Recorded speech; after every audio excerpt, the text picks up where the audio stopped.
दिवसापूर्वी अंबेजोगाई तालुक्यातील सनगाव येथे एका वकील असणाऱ्या महिलेला जबर मारहाण झाली। यामुळे हा मुद्दा राज्यभर गाजला। या महिलेच्या संदर्भात जे त्यांचे फोटो व्हायरल झाले त्यानंतर महाराष्ट्रभर या संदर्भात बीड जिल्ह्याची प्रतिमा पुन्हा एकदा मलिन झाली। आपल्यासोबत वृक्षमित्र सुधाकर देशमुख आहेत। त्यांना काय वाटतं या घटनेसंदर्भात आपण त्यांच्याशी जाणून घेऊ। खरं तर अत्यंत दुर्दैवी घटना आहे। मी काल त्यांच्या कुटुंबाला जाऊन भेटलो। त्यांच्या घरची परिस्थिती एकूण त्या फॅमिलीशी बऱ्याच वर्षापासूनचा माझा संपर्क आहे आणि सनगाव हे आदर्श गाव आहे। त्या गावाचं नाव संपूर्ण देशामध्ये झालेलं आहे। त्याच्यामध्ये आमचासुद्धा खारीचा वाटा आहे। परंतु काल जी गालबोट लागलेलं आहे, खरं तर बीड जिल्ह्यामध्ये काय कुणाची दृष्ट लागली काही सांगता येत नाही। संतोष देशमुख यांच्या जी घटना घडली आहे ती घटना ताजी, आणखीन गुन्हेगार फरार येतं, ती घटनेवर आणखीन पडदा न पडता आता जे चाललेलं आहे त्यांना न्याय मिळत आहे नाही मिळतं त्यावरच म्हणजे सनगावची घटना एवढी मोठी की त्या मुलीच्या पाठीवरचे वळ बघितल्यावर मला वाटतं जनावरालासुद्धा कोणी एवढं मारत नाही। काय असा गुन्हा केलेला असेल, काही वैयक्तिक त्यांचं समजा गावातलं काही असेल असू द्या, परंतु एक महिला म्हणून की ज्या छत्रपती शिवरायांनी महिलेचा सन्मान केला, इथं महिलेला आरक्षण दिलं गेलेलं आहे बाबासाहेबांच्या घटनेच्या माध्यमातून।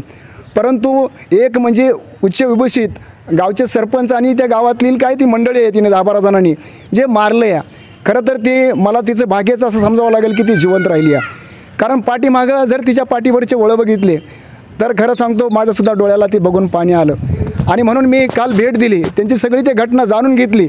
त्या गावातल्या त्या जी गुन्हेगार आहेत, ज्यांनी तो गुन्हा केलेला आहे, त्यांच्याच कुटुंबातल्या महिला सांगितलं की घरच्यांनी त्यांना मारला असेल। असा कुठलाही बाप कुणाच्या मुलीवर असा हात उचलू शकत नाही। त्या लेकराला कधी गालबोट लावलं नाही। त्यांच्या कुटुंबाला भेटलो आणि हे उलटसुलट जे आहे ते मीडियाच्या माध्यमातून बातम्या बाहेर आल्या आणि मी स्वतः जाऊन तिथं भेट दिली।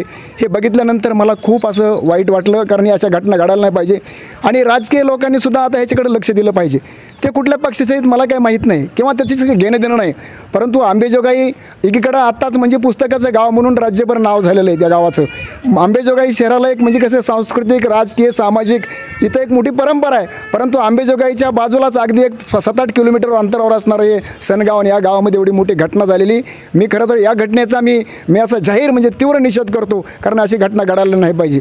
राजकीय लोकांची सुद्धा आता मानसिकता बदलायला पाहिजे। सामाजिक कार्यकर्त्यांना कुठेतरी एकत्रित झालं पाहिजे, वेगवेगळ्या संघटनांनी एकत्रित झालं पाहिजे, कारण जे बीड जिल्हा हा क्रांतिकारांचा जिल्हा आहे, हा कष्टकऱ्यांचा जिल्हा आहे, हा धार्मिकतेतून श्रमिकतेकडे वळणारा जिल्हा आहे। परंतु या जिल्ह्यात जर असे हल्ले होत असतील मग ती कुठलीही जात त्याला नाही, कारण गुन्हेगाराला किंवा गुन्हा करणाऱ्याला जात नाही, त्याला धर्म नाही, परंतु सगळ्यांनी एकत्रित येऊन जर हा लागलेला कलंक नाही पुसला तर भविष्यामध्ये बीड जिल्ह्यातल्या व्यक्तीला सुद्धा कुठे पुणे मुंबईसारख्या शहरामध्ये लेकरं शिकाय गेले किंवा तुम्ही कुठले आहेत बीड जिल्ह्यातलं असं म्हणलं तर त्याला स्थारा पण देणार नाहीत, कारण बघण्याचा दृष्टिकोन खूप मोठा बदललेला आहे आणि हा दृष्टिकोन जर बदलायचा असेल तर प्रत्येकाने एकत्रित येण्याची गरज आहे। की आज एक अंजांच्या पुरीवर हल्ला झालेला आहे, एका वकील महिला एवढी अतिशय म्हणजे चांगली शिकलेले आहेत, ते अतिशय शेतकरी कुटुंब आहे आणि त्यांचं ती परिस्थिती बघितली, त्यांचं वातावरण बघितलं आणि मला खूप असं म्हणजे गैरून आलं। पण मी सगळ्यांना आव्हान करतो या प्रसंगी आपल्या माध्यमातून की सगळ्यांनी एकत्रित येण्याची गरज आहे आणि त्या महिलेला न्याय मिळाला पाहिजे। यांचे खरंच गुन्हेगार आहेत, त्यांच्यावर कसं कडक कारवाई झाली पाहिजे आणि कारवाई नाही झाली